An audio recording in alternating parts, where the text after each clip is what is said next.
CTET 2026 के गणित यानी कि मैथ्स के दूसरे क्लास में आप सभी का स्वागत है। नमस्कार, कैसे हैं आप सभी। शुरुआत करेंगे इस क्लास की जिसमें हम डिस्कस करने वाले हैं मैथ्स को यानी कि गणित को, जिसमें हम पेपर 1 और पेपर 2 दोनों में आने वाले प्रश्न को बहुत ही अच्छी तरीके से सॉल्व करते हैं, जो कि आने वाले एग्जाम सीटेट 2026 में पूछे जाने की प्रबल संभावना है। हम सभी जानते हैं 6 सितंबर 2026 को आपका एग्जाम है सीटेट का। ऐसे में ये जो सेट है आपके लिए, जो क्लास है वो आपके लिए काफी ज्यादा इंपॉर्टेंट होने वाली है। तो चलिए स्टार्ट करते हैं अपने इस क्लास को क्वेश्चन नंबर 1 के साथ, और प्रश्न संख्या 1 देख लेंगे अपने स्क्रीन पे। सवाल नंबर 1 देखेंगे अपने स्क्रीन पे, गणित का सवाल है। इस क्लास में हम पेडागोजी के जो क्वेश्चंस हैं मैथ्स के वो भी डिस्कस करेंगे और सवाल हैं वो भी डिस्कस करेंगे। तो सवाल नंबर 1 अपने स्क्रीन पे है कि एक आयताकार बक्से की लंबाई, चौड़ाई और ऊंचाई तीनों चीज दी हुई है 10, 8 और 6। तो पूछा गया हमसे कि 6240 सेंटीमीटर घनों को पैक करने के लिए ऐसे कितने बक्सों की आवश्यकता होगी। तो सबसे पहले हम लोग क्या करेंगे, इस आयताकार बक्से की जो है हम लोग आयतन निकाल लेंगे। ठीक है, इसका हम लोग आयतन निकाल लेंगे और आयतन निकालने का फॉर्मूला क्या होता है, तो आप कहेंगे L गुना B गुना H। ठीक है, और टोटल बॉक्स कितने हैं, तो आप कहेंगे 6240। तो इसको सॉल्व करने का सही तरीका क्या होगा, तो आप लोग क्या करेंगे 6240 को L गुना B गुना H से भाग कर देंगे, यानी कि 10 गुना 8 गुना 6। ठीक है, इससे क्या हुआ, 0 से 0 कट गया। यहाँ पे 6 की टेबल से आ जाएगा आपका 104 बार में, और 8 के पहाड़ से आपका चला जाएगा आपका 13 बार में, यानी कि टोटल 13 बक्सों की आवश्यकता होगी। ऑप्शन नंबर बी जो है वो इसका सही जवाब है। चलेंगे सवाल नंबर 2 की ओर। पूछा गया है कि 96 के सभी धनात्मक गुणनखंडों यानी कि पॉजिटिव फैक्टर का योग क्या है, ये आपसे सवाल में पूछा गया। तो चलिए हम लोग 96 के सभी गुणनखंड निकालते हैं। 96 आपका किस किस से कटेगा, तो आप कहेंगे 1 से कटेगा, 2 से भी कट जाएगा, 3 के टेबल से कटेगा, 4 से कट जाएगा, 6 के पहाड़ से कटेगा, 8 से कटेगा, 12 से कटेगा, 16 से कटेगा, 24 के बाद आपका 32 से कटेगा, उसके बाद 48 से कटेगा, और खुद के टेबल यानी कि 96 से भी कटेगा। अगर इन सभी नंबर्स को जोड़ते हैं, हालांकि ऑप्शंस को देखिए, सबका जो यूनिट डिजिट है यानी कि जो इकाई अंक है वो अलग अलग है, तो हम लोग केवल इकाई अंक को जोड़कर सही उत्तर प्राप्त कर लेंगे।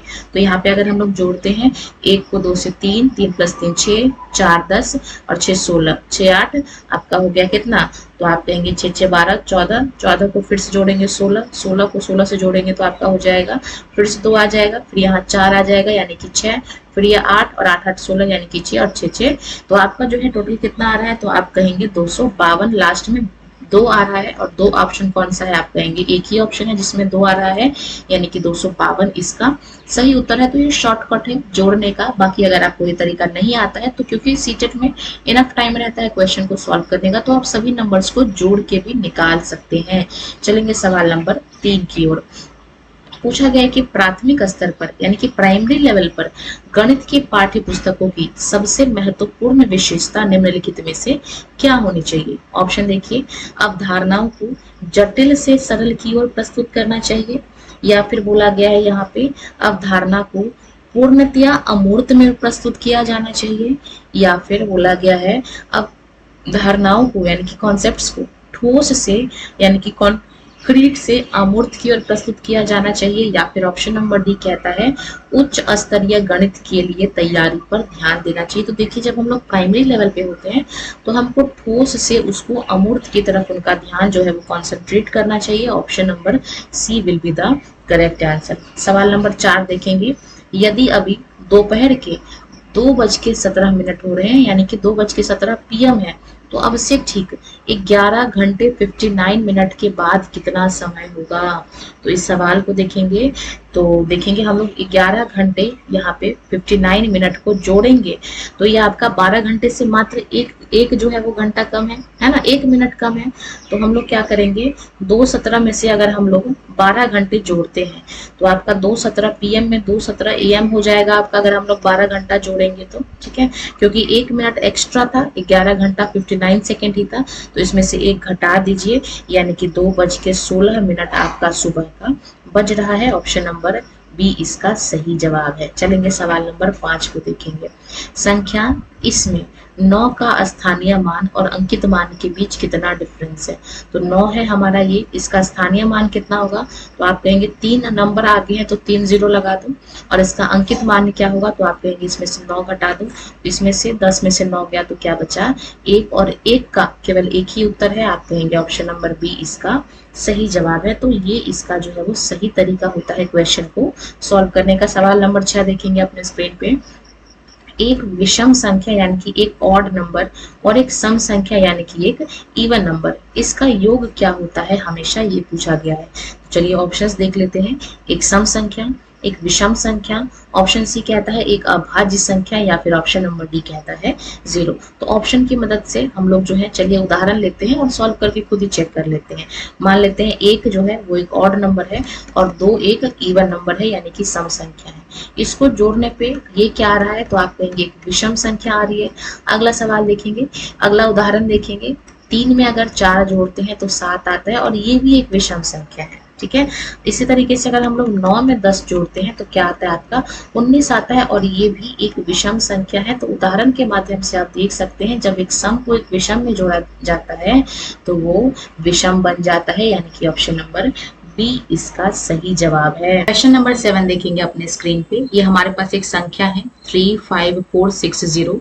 इसमें हमको 5 का स्थानीय मान यानी कि प्लेस वैल्यू पूछा गया है। तो 5 का स्थानीय मान क्या होगा, तो आप कहेंगे 5 और आगे में कितने नंबर है इसके आगे, तो आप कहेंगे 3 नंबर है तो 3 आप 0 लगा लीजिए, यानी कि option number C will be the correct answer. सवाल नंबर 8 देखेंगे अपने स्क्रीन पे। पूछ रहा है कि एक त्रिभुज के अंतः कोणों का यानी कि इंटीरियर एंगल के योग कितना होगा। तो चलिए ड्रॉ करते हैं और सबसे पहले ऑप्शन देख लेते हैं।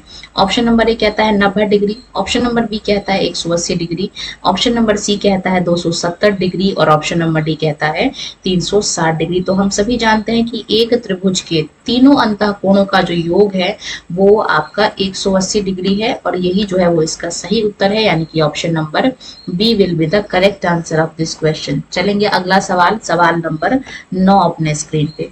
बोला गया है इसमें कि आपको क्या करना है, आपको 4 अंकों की सबसे छोटी संख्या, तो 4 अंक की सबसे छोटी संख्या क्या होती है, आप कहेंगे 1000, और 3 अंकों की सबसे बड़ी संख्या, तो 3 अंक की सबसे बड़ी संख्या 9, 9 और 9 है।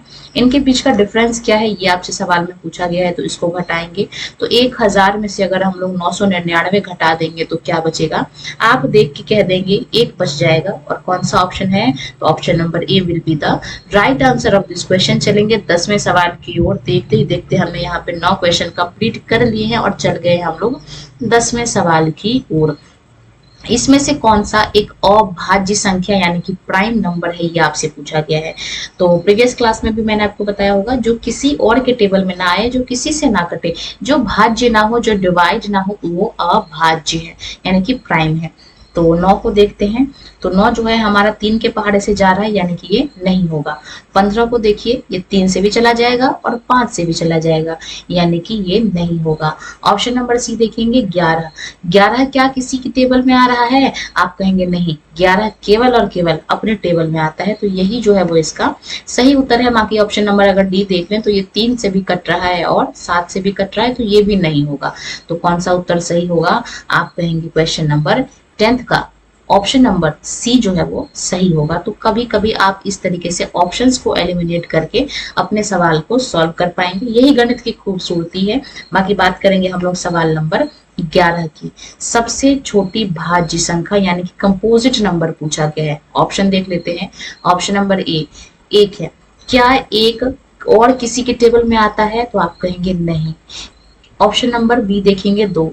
क्या 2 किसी और के टेबल में आता है, तो आप कहेंगे नहीं, ठीक है।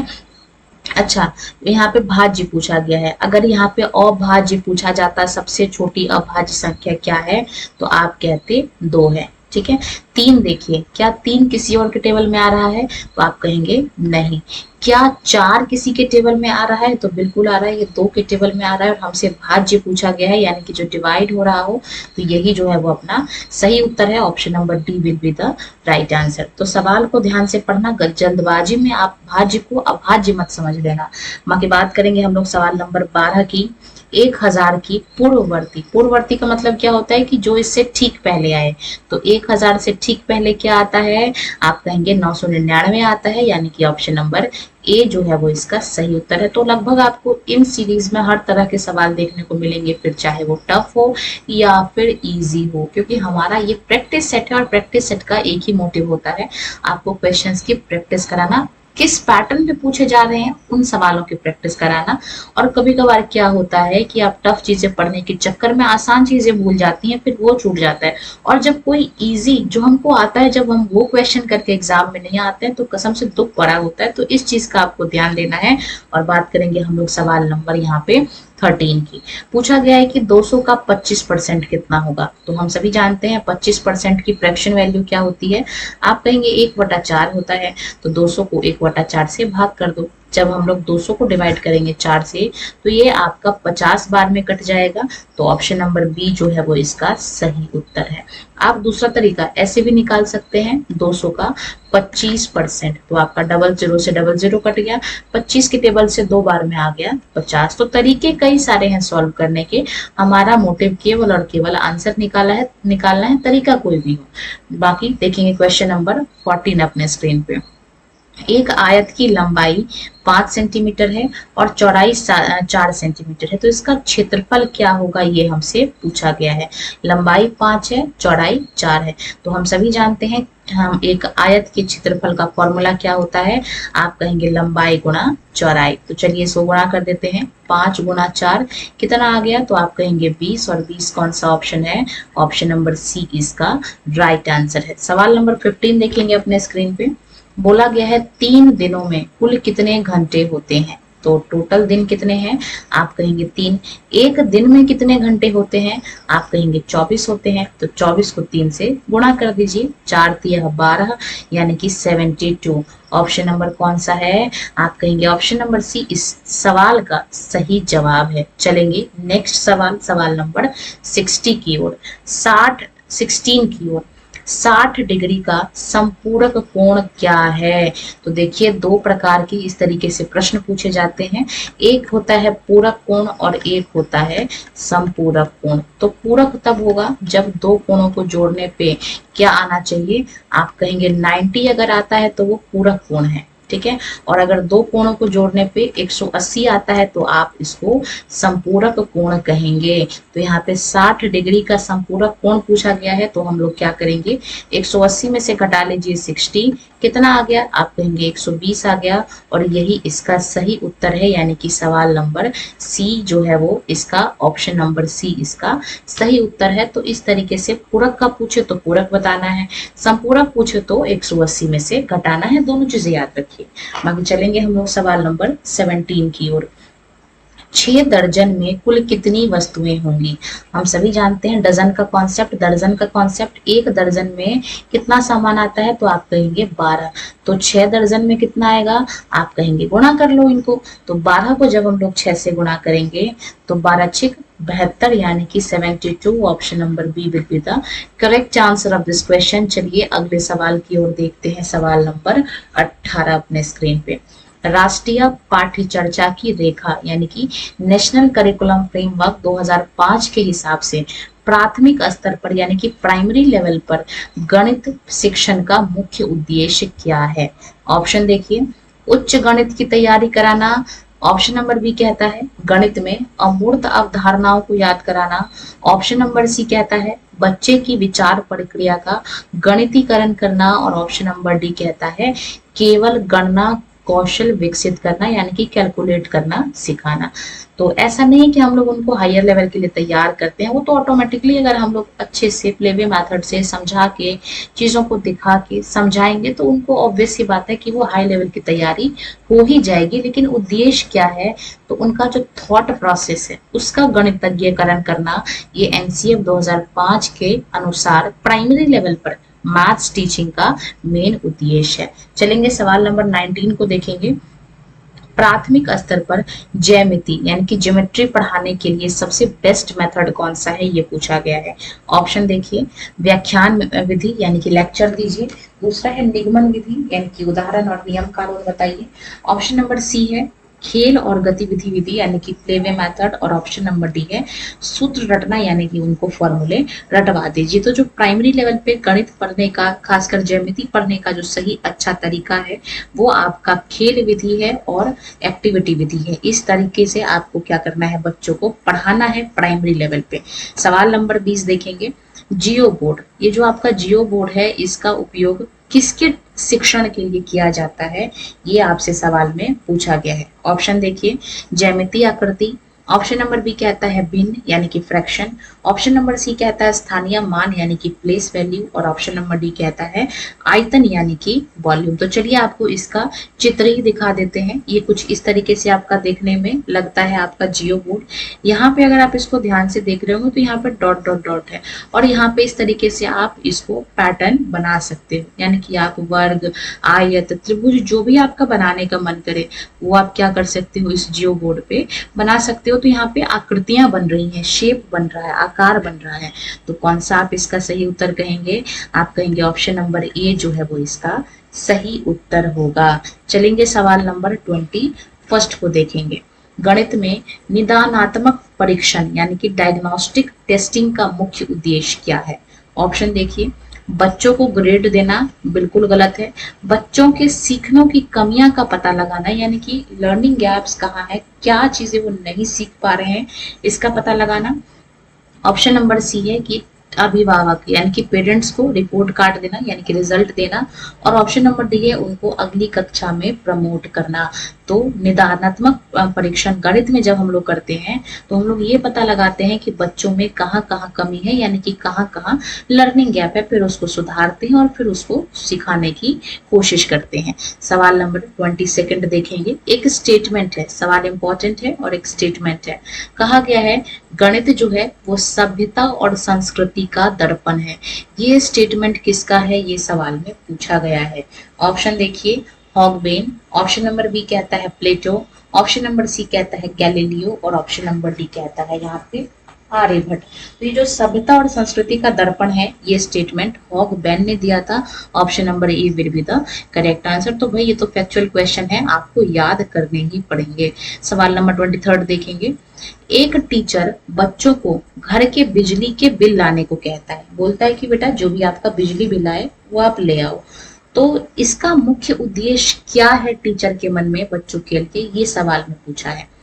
तो अच्छा एक चीज मैं आपको बता दूं कि जब आप सीटेट का एग्जाम देते हो, खासकर अगर पेडागोजी बेस्ड क्वेश्चन पूछा जाता है तो उसके लिए आपको बहुत ज्यादा पढ़ना नहीं है, आप समझकर अंडरस्टैंडिंग लेवल के हिसाब से आप उसको जवाब दे पाओगे। और अंडरस्टैंडिंग लेवल कैसे बनाना है, कैसे समझना है, तो वो आपका प्रैक्टिस से होगा। Practice makes a man and a women both perfect. तो आपको केवल प्रयास करना है और इसी प्रयास को सफल बनाने के लिए हम आपके लिए ये सीरीज लाए हैं ताकि आप अपने एग्जाम में बेस्ट नंबर स्कोर कर पाओ।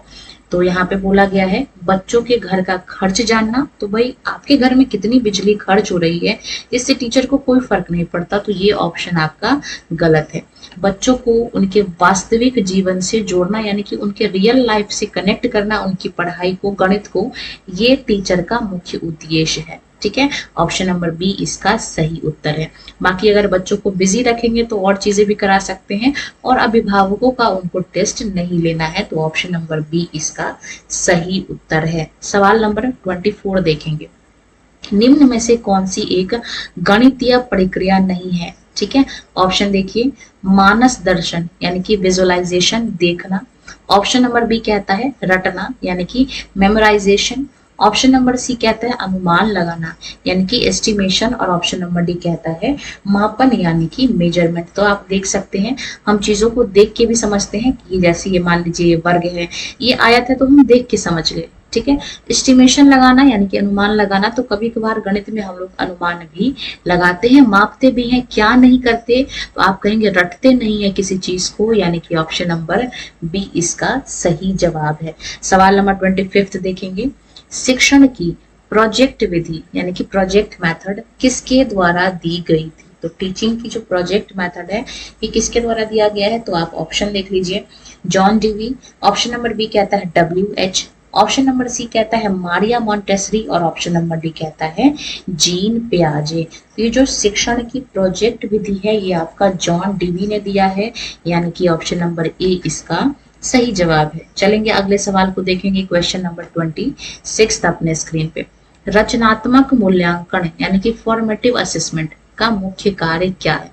फॉर्मेटिव असेसमेंट आपके स्कूल्स वगैरह में होते हैं, जब हम मतलब एक फिक्स इंटरवल पे 2 महीने 3 महीने ऐसे जब हम बच्चों का टेस्ट लेते हैं तो उसको क्या कहा जाता है। ऑप्शन देखिए, साल के अंत में परीक्षा लेना, तो भाई इसको तो हम लोग फॉर्मेटिव असेसमेंट नहीं कहते हैं। सीखने के दौरान निरंतर फीडबैक प्रदान करना और सुधार करना, बिल्कुल ठीक बात है, यही सही इसका उत्तर है। हम लोग क्या करते हैं, कुछ चीजें बच्चों को, मान लीजिए हमने 1 चैप्टर पढ़ा दिया, 2 चैप्टर पढ़ा दिया, फिर उसका टेस्ट ले लेंगे, तो उसको हम लोग रचनात्मक मूल्यांकन यानी कि फॉर्मेटिव असेसमेंट जो है वो कहते हैं। जैसे आपके स्कूल्स वगैरह में यूनिट टेस्ट होते हैं या फिर वो त्रैमासिक, इस तरीके की जो परीक्षाएं होती हैं वो 25 नंबर वाले या 20 नंबर वाले, इस तरीके की हम लोग असेसमेंट को हम लोग क्यों लेते हैं, ताकि हमें पता चल जाए कि कहाँ बच्चों को सुधार करना है। ठीक है, टीचर का ये मेथड नहीं होता है कि बच्चों को पास या फेल करना और केवल प्रोजेक्ट बनवाना, ये भी कोई सही तरीका नहीं है। तो ऑप्शन नंबर बी इस सवाल का सही जवाब है। सवाल नंबर 27 देखेंगे। कक्षा 2 के छात्रों को लंबाई नापना यानी कि उनकी लेंथ नापने सिखाने के लिए टीचर को सबसे पहले क्या उपयोग करना चाहिए। ऑप्शन देखिए, केवल स्केल यानी कि रूलर का। ऑप्शन नंबर बी कहता है inch tape. Option number C कहता है अमानक इकाइयां, जैसे बित्ता हो गया आपका यानी हाथ का जो बित्ता है, कदम हो गए पैर के कदम, क्लिप हो गया, इन सब चीजों से। और ऑप्शन नंबर डी कहता है मीटर रोड। तो देखिए कक्षा 2 में जब बच्चे होते हैं तो वो छोटे होते हैं, तो जो उनके आसपास की चीजें हैं जब हम उसका प्रयोग करके बच्चों को कोई चीज बताते हैं तो उनको चीजें ज्यादा अच्छे से क्लियर होती हैं। जैसे हमारा हाथ का बित्ता हो गया, पैर के कदम हो गए, क्लिप हो गया बाल में लगाने वाला, जिसको हम लोग अमानक इकाइयां भी कह देते हैं, यानी कि ऑप्शन नंबर सी इसका सही जवाब है। सवाल नंबर 28 देखेंगे। एनसीएफ 2005 के अनुसार प्राथमिक स्तर पर गणित शिक्षण का मुख्य उद्देश्य क्या है। तो ये सवाल रिपीट हुआ है यानी कि इम्पोर्टेंट है। और उद्देश्य क्या है, तो बच्चों में गणितीय सोच, तार्किक क्षमता का विकास करना है। ठीक है, सवाल नंबर 29 देखेंगे। 5 अंकों की सबसे बड़ी संख्या। ठीक है, तो 5 अंक की सबसे बड़ी संख्या क्या है, तो आप कहेंगे 5 टाइम्स 9। ठीक है, 1 2 3 4 5। और 4 अंकों की सबसे छोटी संख्या क्या है, तो आप कहेंगे 1000 है ना। अब इसके बीच का अंतर क्या है, डिफरेंस क्या है, ये हमसे सवाल में पूछा गया है। तो चलिए इसको घटा लेते हैं। 9 में से 0 गया तो क्या बचा आपका 9। 9 में से 0 गया तो क्या बचा 9। 9 में से 0 गया तो क्या बचा 9। 9 में से 1 गया तो क्या बता 8। और यहाँ पे क्या बचा, तो आप कहेंगे 9, यानी कि 98999। और ऐसा कौन सा ऑप्शन दिख रहा है आपको, आप कहेंगे ऑप्शन नंबर ए इसका सही उत्तर है, यानी कि option number A will be the correct answer. चलेंगे सवाल नंबर 30 को देखेंगे।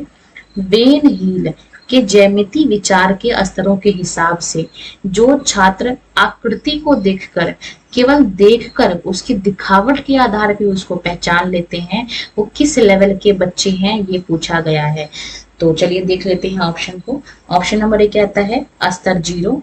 ठीक है, ऑप्शन नंबर बी कहता है स्तर 1, ऑप्शन नंबर सी कहता है स्तर 2 और ऑप्शन नंबर डी कहता है स्तर 3। तो वेन हीले की जो थ्योरी है वो आपका 4 स्टेज में डिवाइड है। सबसे जो नीचे का लेवल है उसको हम लोग चाक्षुषीकरण कहते हैं, यानी कि विजुअलाइजेशन कहते हैं, यानी कि देख के पहचानना कि मान लीजिए ये आयत है, ये आपका वर्ग है। ठीक है, तो इस तरीके से जब हम चीजों को देख के पहचानते हैं तो वो स्तर 0 है और यहाँ पे ऑप्शन नंबर ए इसका सही उत्तर है। सवाल नंबर 31 देखेंगे।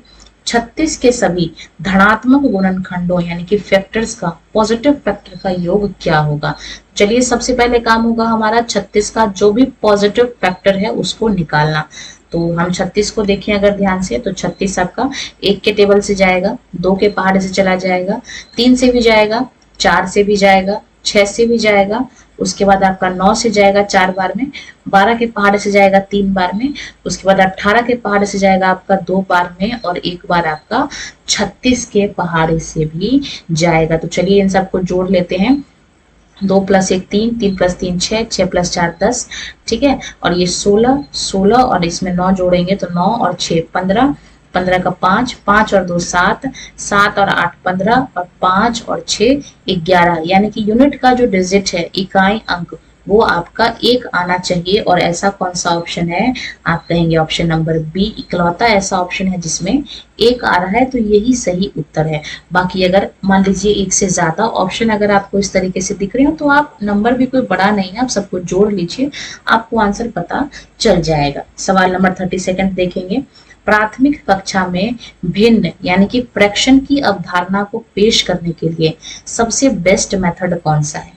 ऑप्शन देखिए, ब्लैक बोर्ड पर अंश और हर लिखकर परिभाषा समझाना।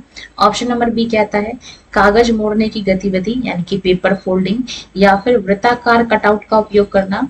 ऑप्शन नंबर सी कहता है सीधा उनको भिन्न जोड़ सिखा दीजिए, और ऑप्शन नंबर डी कहता है उनको सवाल दे दीजिए अभ्यास पुस्तिका का, किताब का, वो लोग उसको सॉल्व कर देंगे, या आप ही सॉल्व करके दे दीजिए। ठीक है, तो भाई ये गलत तरीका है फ्रैक्शन पढ़ाने का। सीधा जोड़ सिखाएंगे तो ये भी गलत हो जाएगा। हम लोग क्या करेंगे, एक पेपर लेंगे, फिर उसको बीच में से आधा मोड़ेंगे, फिर उसको ऐसे मोड़ेंगे और फिर बताएंगे देखो बेटा ये आप कागज के 4 हिस्से हो गए, पहले हिस्से को हम लोग 1/4 लिखेंगे, इसको ऐसे लिखेंगे। तो इस तरीके से प्रैक्टिकली मेथड से हमको बच्चे को पढ़ाना है, भिन्न को, खासकर प्राइमरी लेवल पे। और परिभाषा बताना भी बिल्कुल गलत बात है, यानी कि ऑप्शन नंबर बी इसका सही जवाब है। सवाल नंबर 33 देखेंगे। संख्या इसमें से 6 के स्थानीय मान यानी कि प्लेस वैल्यू और अंकित मान यानी कि फेस वैल्यू का अंतर क्या है? तो स्थानीय मान क्या है 6 का? तो आप कहेंगे 6, और 6 के आगे कितने नंबर है? तो आप कहेंगे 3 नंबर है, तो 3 0 लगा देना है। अब क्या करना है, फेस वैल्यू। फेस वैल्यू क्या होती है इसकी? जो जैसा दिखता है वही उसकी फेस वैल्यू है। तो 6 कैसा दिख रहा है? आप कहेंगे 6 जैसा दिख रहा है, तो इसमें से हम 6 घटा देंगे। अब 6000 में से 6 घटाएंगे तो कितना बचा? तो आप कहेंगे 10 में से 6 गया 4। ठीक है, 4 वाला कौन सा ऑप्शन है? तो आप कहेंगे ये हट गया और ये भी हट गया। अब देखिए 4 डिजिट के नंबर में से अगर हम लोग कुछ घटा रहे हैं तो इससे छोटा ही नंबर आएगा, और इससे छोटा केवल और केवल एक ही ऑप्शन है, ऑप्शन नंबर बी, और यही इसका सही उत्तर है। हालांकि आप पूरा घटा के भी आप इस तरीके से जवाब को ढूंढ सकते हैं। चलेंगे हम लोग सवाल नंबर 34 की ओर। गणित में त्रुटियों यानी कि एरर्स के संबंध में कौन सा कथन सही है? ऑप्शन देखिए, त्रुटियां केवल कमजोर छात्रों द्वारा की जाती हैं, तो भाई ये बात गलत है। गलतियां सबसे होती हैं, गलतियां नहीं होंगी तो फिर इंसान इंसान थोड़ी ना रहेगा, वो तो भगवान बन जाएगा। और एक बात और सच है, इस चीज को एक्सेप्ट करिए कि जो प्रयास करता है गलती उसी से होती है। तो अगर आप प्रयास ही नहीं कर रहे हैं तो गलती आपसे कैसे हो सकती है? ठीक है, तो अगर आपसे गलती नहीं हो रही है इसका मतलब आपको ये समझने की जरूरत है कि आपको प्रयास की जरूरत है, आपको कुछ करने की जरूरत है। हालांकि ये एक मोरल बात थी, इसको हम लोग इस टॉपिक से कनेक्ट नहीं करेंगे। यहाँ पूछा गया है इसका सही उत्तर ऑप्शन नंबर बी देखेंगे। शिक्षकों को छात्रों की त्रुटियों को नजरअंदाज कर देना चाहिए, इग्नोर कर देना चाहिए। तो इग्नोरेंस भी ठीक बात नहीं है, अगर टीचर इग्नोर करेगा तो बच्चा सीख नहीं पाएगा। ऑप्शन नंबर सी देखेंगे, जो त्रुटियां हैं यानी कि जो गलतियां हैं वो छात्रों को सोचने की प्रक्रिया को समझने में शिक्षक की मदद करता है। और ऑप्शन नंबर डी है कि जो गलतियां हैं, त्रुटियां हैं, वो बच्चों को रुचि की कमी को दर्शाती है गणित में। तो भाई गलतियां उसी से होती हैं जो प्रयास करता है, और टीचर को पता भी चलता है कि इसको क्या सिखाना है, यानी कि ऑप्शन नंबर सी इसका सही जवाब है। सवाल नंबर 35 देखेंगे। एक त्रिभुज के कोणों का यानी कि एंगल्स का अनुपात दिया गया है, रेशो दिया गया है। तो इस त्रिभुज का सबसे बड़ा कोण क्या होगा, ये हमसे पूछा गया है। तो ये देखिए हमारा त्रिभुज है, हम सभी जानते हैं कि इसके तीनों कोणों का योग कितना होगा। आप कहेंगे अभी जस्ट कराया है 180 डिग्री होगा। मान लेते हैं कि ये 2x है, ये 3x है और ये 4x है। ठीक है, तो ये आपका हो गया 2x, ये आपका हो गया 3x और ये आपका हो गया 4x। सबको जोड़ लेते हैं, 4 + 3 7 और 2 9, 9x की वैल्यू यहाँ पे 180 है। तो x की वैल्यू कितनी आ गई, आप कहेंगे 9 दूनी 18 यानी कि 20। तो यहाँ पे सबसे बड़ा कोण पूछा गया है, इसमें से सबसे बड़ा नंबर कौन सा है, तो आप कहेंगे 4 जो है वो सबसे बड़ा नंबर है, और 4 को अगर हम लोग 20 से गुणा करेंगे तो 80 डिग्री आ जाएगा, यानी कि ऑप्शन नंबर बी आ जाएगा इसका सही उत्तर। सवाल नंबर देखेंगे 36 अपने स्क्रीन पे। रचनात्मक मूल्यांकन यानी कि फॉर्मेटिव असेसमेंट का मुख्य उद्देश्य क्या है। देखिए क्वेश्चन रिपीट हो रहा है, और रिपीट हो रहा है इसका मतलब इंपॉर्टेंट है, ऑलरेडी करा दिया है कि छात्र की प्रगति की निगरानी करना और उनके सीखने की प्रक्रिया में सुधार करने को हम लोग रचनात्मक मूल्यांकन कहते हैं। सवाल नंबर 37 देखेंगे। यदि 15 पेन का मूल्य 120 रुपए है, यानी कि हमने 15 कलम खरीदे 120 रुपए में, तो हमको 8 पेन की वैल्यू बताना है। ठीक है, तो 15 की वैल्यू कितनी है, आप कहेंगे 120 है, तो 8 की कितनी हो जाएगी, आप कहेंगे भाग कर दो। तो जब हम लोग 15 को भाग करेंगे 120 से, तो 8 बार में कट जाएगा, और 8 को 8 से गुणा कर लेंगे तो 8 8 64, यानी कि option number A will be the right answer. सवाल नंबर 39 देखेंगे। अच्छा, जब आप इन क्वेश्चंस को करते हैं तो आप पहले, जैसे कि मान लीजिए क्वेश्चन आ गया आपके स्क्रीन पे, आप उसको खुद बनाने की कोशिश करिए। नहीं आता है फिर आप जो है वो मेरी वीडियो को आगे सुनिए, अदरवाइज पॉज कर लीजिए, वीडियो को सुन लीजिए, आंसर खुद निकालने की कोशिश करिए और उसके बाद आगे बढ़िए। ठीक है, यहाँ पे पूछा गया है सवाल हमसे, उपचारात्मक शिक्षण यानी कि रेमेडियल टीचिंग मुख्य रूप से किसके लिए किया जाता है। ऑप्शन पढ़ते हैं। केवल प्रतिभाशाली छात्रों के लिए, यानी कि जो इंटेलिजेंट है। ऑप्शन नंबर बी कहता है उन छात्रों के लिए जिन्हें किसी विशिष्ट विषय को सीखने में कठिनाई हो रही है। ऑप्शन नंबर सी कहता है शिक्षकों के पेशेवर विकास के लिए, और ऑप्शन नंबर डी कहता है प्रश्न पत्र तैयार करने के लिए। ये जो रेमेडियल टीचिंग है, रेमेडियल का मतलब होता है सुधार करना, और सुधार किस में करेंगे, जिसमें कमी हो। तो ये किसके लिए होगा, उन छात्रों के लिए जिनको किसी एक पर्टिकुलर सब्जेक्ट में या किसी पर्टिकुलर टॉपिक में उनको पढ़ने में दिक्कत हो रही हो। ठीक है, सवाल नंबर 39 देखेंगे। 2.5 किलोग्राम और 300 ग्राम का अनुपात क्या है। तो जब भी हम कभी अनुपात निकालेंगे, इस चीज का ध्यान रखना है कि जो रेशो है, अनुपात है, वो बराबर बराबर वालों में निकलता है। ऐसा नहीं है कि ये किलोग्राम है और ये ग्राम है तो इनमें निकल जाएगा। तो सबसे पहले दोनों को बराबर करते हैं।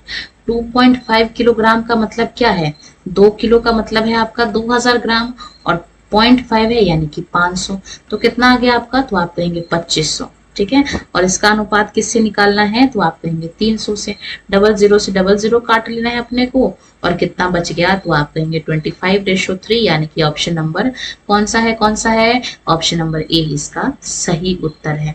सवाल नंबर 40 देखिए स्क्रीन पे।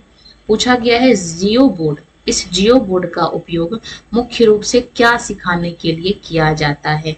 तो ये सवाल भी पूछा गया है, कई बार पूछा गया है। मैंने आपको बता दिया है कि जो 2D फिगर्स की जो विशेषताएं होती हैं, आकृतियां होती हैं, ये समझाने के लिए इसका प्रयोग किया जाता है। ऑप्शन नंबर बी इसका सही उत्तर है, आप इसमें देख भी सकते हैं। ठीक है, सवाल नंबर 41 देखेंगे। पूछा गया है इसका मान क्या है। तो ये आपके पास एक समीकरण है, इसको सॉल्व करना है। तो चलिए सॉल्व करते हैं। 12 प्लस, सबसे पहले हम लोग क्या करते हैं, तो आप कहेंगे डिवाइड करते हैं। ठीक है, उसके बाद क्या करते हैं, गुणा करते हैं, BDMS। उसके बाद हम लोग क्या कहेंगे, उसके बाद हम लोग ऐड करेंगे, जोड़ेंगे, और उसके बाद हम लोग घटाएंगे। तो ये सही क्रम है आपका कैलकुलेशन को सॉल्व करने का।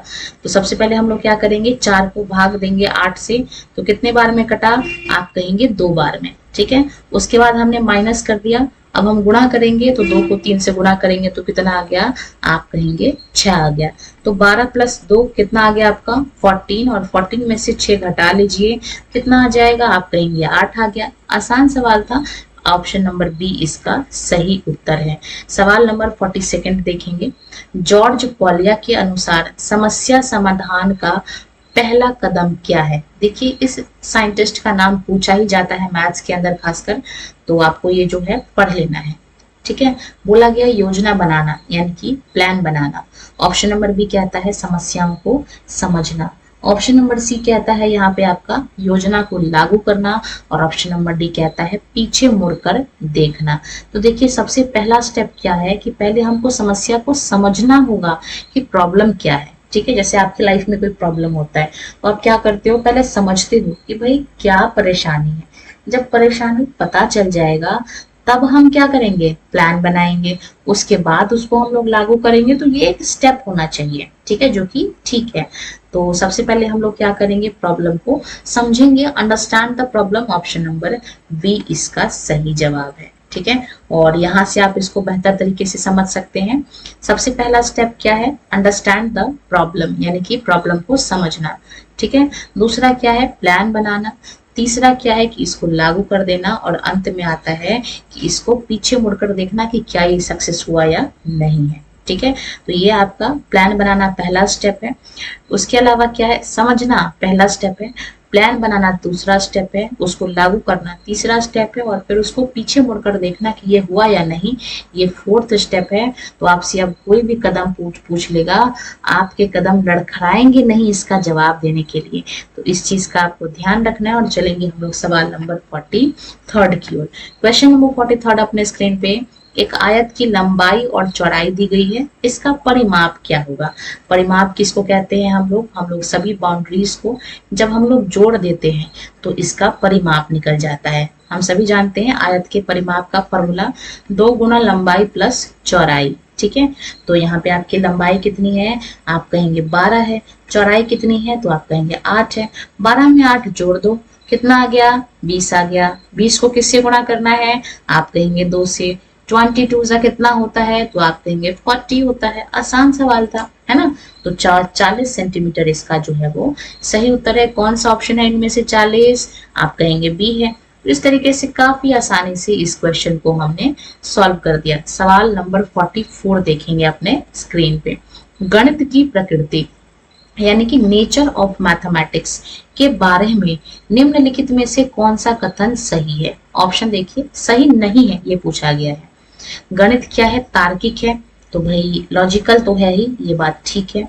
ऑप्शन नंबर बी है, गणित जो है वो अमूर्त अवधारणाओं से संबंधित है, तो ये बात भी ठीक है। ऑप्शन नंबर सी है, गणितीय ज्ञान सटीक और व्यवस्थित होता है, तो ये बात भी जो है वो ठीक है। ऑप्शन नंबर डी कहता है कि गणित केवल रटने और सूत्रों तक सीमित है, तो भाई ये बात गलत है। Mathematics is all about calculation, solvation, तो ये सारी चीजें हैं गणित में, यानी कि ऑप्शन नंबर डी इसका सही जवाब है। सवाल नंबर 45 देखेंगे। 12, 15 और 20 का LCM लोएस्ट कॉमन फैक्टर क्या है, ये आपसे पूछा गया है। तो चलिए हम भी LCM निकाल ही लेते हैं इसी सवाल के बहाने। तो सबसे पहले आपका 2 के पहाड़े से जाएगा, 12 चला जाएगा 6 बार में, 15 कहेगा कि हम नहीं आएंगे तुम्हारे टेबल में, और 20 को कितनी बार में काटेंगे, आप कहेंगे 10 बार में। अब क्या करना है, इसको हम लोग 3 के पहाड़े से काटते हैं, ये 2 बार में, ये 5 बार में, और ये आपका नहीं कटेगा। ठीक है, फिर 5 के टेबल से काटिए इसको, ये आपका नहीं कटेगा, ये आपका 1 बार में, और ये आपका 2 बार में। ठीक है, और फिर 2 से काटेंगे तो ये आपका 1-1 बार में कट जाएगा। तो सबको गुणा कर लेते हैं, तो गुणा करेंगे तो कितना आ जाएगा आपका, आप कहेंगे यहाँ पे 3 गुणा 2 6, 6 पंचे 30, और 30 दूनी 60, और 60 कौन सा ऑप्शन है, आप कहेंगे ऑप्शन नंबर ए ही तो है 60, और इस सवाल का आंसर भी ऑप्शन नंबर ए ही तो है, दोनों ही 60 है। ऑप्शन नंबर ए इसका सही जवाब है। चलिए अगले सवाल को देखेंगे, सवाल नंबर 46 अपने स्क्रीन पे। बोला गया है एक रेलगाड़ी स्टेशन ए से सुबह के 8:15 पर चलती है, और स्टेशन बी पर उसी दिन कितने बजे तक पहुंचती है, तो आप कहेंगे 2:30 बजे तक पहुंचती है। तो यात्रा में कुल कितना समय लगा, ये आपसे सवाल में पूछा गया है। ठीक है, तो अगर यहाँ पे मैं निकालती हूँ 8:30 से 2:30, तो 8:30 से 2:30 आपका कितना हो गया, आप कहेंगे ये आपका हो गया 6 घंटे। ठीक है, अब 15 मिनट कम कर लेते हैं, तो 15 मिनट पीछे करेंगे, तो उधर बढ़ाएंगे, यानी कि 6 घंटे 15 मिनट का जो है वो टोटल समय लगा है। ऑप्शन नंबर बी इसका सही जवाब है। ठीक है, सवाल नंबर 47 देखेंगे, वो भी अपने ही स्क्रीन, अपने इस क्लास 2 में। बोला गया है दी गई श्रृंखला में अगली श्रृंखला यानी कि अगली संख्या क्या होगी। तो चलिए पैटर्न को समझते हैं। ये देखिए सबसे पहला है 2, ठीक है। उसके बाद है 5, उसके बाद है 10, उसके बाद है 17 और उसके बाद आगे डॉट डॉट डॉट है। तो इनके बीच कितने का गैप है? तो आप कहेंगे 5 में से 2 घटाएंगे 3। इनके बीच कितने का अंतर है? तो आप कहेंगे 10 में से 5 घटाएंगे 5। इनके बीच कितने का डिफरेंस है? तो आप कहेंगे 7 का। तो इनके बीच कितने का होना चाहिए? तो आप कहेंगे 2-2 यहाँ पे बढ़ रहा है, यानी कि 9 का गैप होना चाहिए। तो 17 में 9 को जोड़ दीजिए तो कितना आ जाएगा? आप कहेंगे 26 आ जाएगा। ऑप्शन नंबर सी इसका सही जवाब है। सवाल नंबर 48 देखेंगे अपने स्क्रीन पे। एक घन यानी कि क्यूब की प्रत्येक भुजा 4 सेंटीमीटर है, तो इसका आयतन क्या होगा? हम सभी जानते हैं घन यानी कि क्यूब का वॉल्यूम क्या होता है। आप कहेंगे एक क्यूब होता है, तो 4 गुणा 4 गुणा 4, 4 को 4 से गुणा करेंगे 16 और 16 को 4 से गुणा करेंगे तो कितना आ गया? आप कहेंगे 64 आ गया, यानी कि ऑप्शन नंबर सी इसका सही जवाब है। चलेंगे आज के 49 नंबर सवाल को देखेंगे। बोला गया है गणित की कक्षा में गणितीय संप्रेषण यानी कि मैथमेटिकली कम्युनिकेशन को बढ़ावा देने का क्या मतलब है। ठीक है, कैसे हम अपनी क्लास में मैथमेटिक्स को अप्लाई कर पाएंगे। ऑप्शन पढ़ते हैं। बच्चों को कहो कि सूत्र को यानी कि फॉर्मूला को जोर जोर से पढ़ो और उसको रटो। ठीक है, ऐसा हम कहेंगे? बिल्कुल नहीं कहेंगे। ऑप्शन नंबर बी है बच्चों को अपनी गणितीय सोच को व्यवस्थित करने और दूसरों के सामने उसको स्पष्ट रूप से व्यक्त करने के लिए, बताने के लिए कैपेबल बनाना, सक्षम बनाना, ये हो सकता है। ठीक है, ऑप्शन नंबर बी जो है वो इसका सही जवाब है। कक्षा में केवल टीचर बोलेंगे तो ये भी अच्छी बात नहीं है, क्योंकि भाई आजकल चाइल्ड सेंटर्ड एजुकेशन है। और ऑप्शन नंबर डी देखेंगे बिना समझे सवालों के जवाब देना, तो भाई ये भी गलत हो जाएगा, यानी कि ऑप्शन नंबर बी दिख रहा है हमको क्लियरली इस सवाल का सही जवाब है। अगला क्वेश्चन और आखिरी क्वेश्चन सवाल नंबर 50 देखेंगे अपने स्क्रीन पे। एक वस्तु को हमने 400 में खरीदा और 100 में बेच दिया, यानी कि यहाँ पे क्रय मूल्य 400 है, विक्रय मूल्य यहाँ पे आपका 500 है। तो लाभ परसेंट क्या है, प्रॉफिट परसेंट क्या है, ये आपसे पूछा गया है। तो कितने का लाभ हमको हुआ है? आप कहेंगे 100 रुपया का। क्रय मूल्य कितना है, कितने में हमने इसको खरीदा, कॉस्ट प्राइस, आप कहेंगे 400। और क्योंकि परसेंटेज निकालना है तो 100 से तो गुणा करना ही है। 00 से 00 काट लीजिए। 4 के टेबल से 100 कितनी बार में जाएगा? आप कहेंगे 25 बार में जाएगा। 25% is the right answer of question number 50। तो इसी के साथ आज की क्लास में हमने 50 इंपॉर्टेंट क्वेश्चन क्लास 2 में मैथ्स के लिए सीटर 2026 के लिए कंप्लीट कर लिया है। तो इसी के साथ वीडियो को यही खत्म करते हैं। बाकी अगर क्लास अच्छी लगी हो, वीडियो अच्छी लगी हो, तो क्लास को शेयर करना, वीडियो को, चैनल को सब्सक्राइब करना है और ऐसी ही क्लासेस को कंटिन्यूअसली देख लेने के लिए धन्यवाद।